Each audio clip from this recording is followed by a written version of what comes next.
Hai guys, kembali lagi bersama aku Lea dengan NIM akhir 151. Di video kali ini nggak seperti biasanya aku full makeup dan proper. Sini aku maskeran, literally sudah pagi jam 7 kurang dan aku belum tidur dan belum maskeran dan belum ngerjain UAS.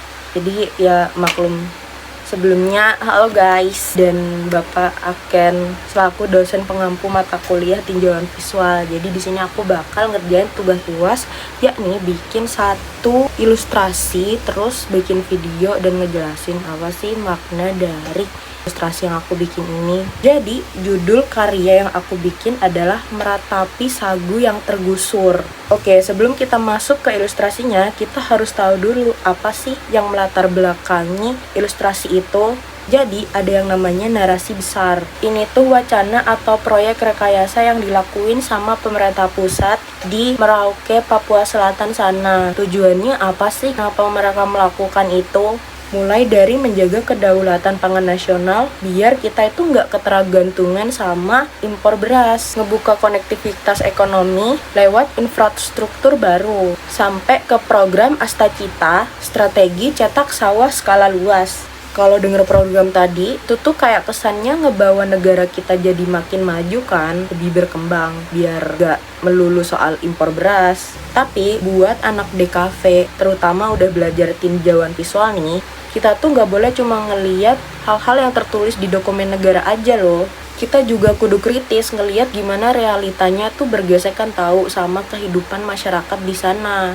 Nah, disinilah baru ada namanya narasi kecil, alias suara-suara mikro warga lokalnya. Narasi kecil ini adalah realitas yang ada di tingkat bawah. Suara dari masyarakat dan juga kritik dari teman-teman aktivis lingkungan di daerah Merauke sana. Namanya tuh MAPI atau Boven Bigoel. Tapi bagi mereka justru proyek berskala industri masif ini tuh bikin khawatir banget. Kenapa? Karena hutan adat tempat mereka berburu, rawa-rawa, dan pohon sagu yang jadi identitas mereka dari generasi ke generasi itu terancam hilang soalnya digantiin sama tanaman monokultur. Belum lagi sistem rawa gambut yang sensitif, itu bisa rusak total dan ada resiko warga lokal malah tersisih karena kalah saing sama industri raksasa. Nah, sebagai anak DKV, tantangannya tuh ada di sini nih. Gimana kita sebagai desainer merespon isu sosial ini ke dalam sebuah gambar? Gimana supaya suara kecil ini bisa jadi sebuah suara kritik atau dialog yang bisa ngebikin orang tuh mikir kalau ngelihat gambar itu. Makanya di UAS kali ini aku udah bikin satu ilustrasi yang menjawab semua persoalan itu. Jadi kita lihat yuk ilustrasi yang aku bikin. Jeng, gak ada. Di sini aku pakai art style hitam putih, terus pakai arsiran, jadi scratchingannya itu padat banget. Tujuannya apa sih? Biar ngeberi kesan dramatis, terus kelam dan emosionalnya juga dapet banget gitu. Kalau kalian perhatiin komposisinya, fokus utama atau vokal pointnya tuh ada di depan si orang itu. Terus ancamannya sengaja ditaruh di background di bagian belakang. Di elemen pertama sesuai di brief ada unsur manusia dan lingkungan. Itu ada anak asli Papua yang ekspresinya sedih sambil memeluk pohon sagu dengan erat. Buat mereka, pohon sagu itu bukan cuma pohon yang bisa dipakai buat bahan makanan doang, tapi udah kayak simbol ibu dan kehidupan. Coba lihat deh mata si anak itu, ngelirik gitu kan, ngelirik sedih ke bawah, ke arah pohon sagu itu, ngelirik sedih ke arah bawah, ke arah mesin di belakang.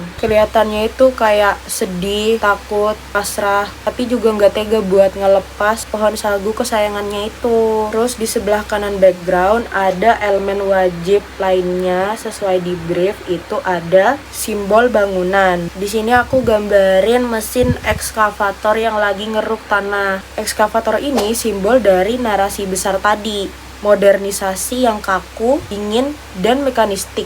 Di sini nih terjadi benturan visual yang kuat banget. Garis organik pohon sagu yang melengkung alami itu sengaja ditabrakin sama garis geometris kaku dari mesin traktor ini. Kontras banget kan? Dari segi tinjauan visual, alur gambar atau storytellingnya emang dibikin biar mata penonton itu mengalir. Sama kayak si anak itu ikutin batang sagu yang melengkung pasrah sampai akhirnya batang sagu itu patah. Pemilihan warna monokrom juga dipilih biar kalian fokus sama rasa sedih dan suasana yang sunyi dan mencekam tanpa ke-distract sama warna-warni lain. Jadi kesimpulan dari tugas UAS tinjauan visual ini, aku bisa belajar kalau ternyata di cafe itu nggak cuma belajar bikin ilustrasi yang estetik dan enak dilihat aja, tapi kita juga punya tanggung jawab sosial yang bisa kita jadiin sebagai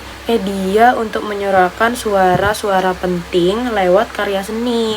Sekian dulu video dari aku. Terima kasih teman-teman yang sudah mendengarkan video ini sampai akhir, dan terima kasih kepada Bapak Aken sudah mengajar dengan baik selama 1 semester ini. Saya Dina Amalia dengan NIM akhir 151 pamit undur diri. Assalamualaikum warahmatullahi wabarakatuh. Bye bye.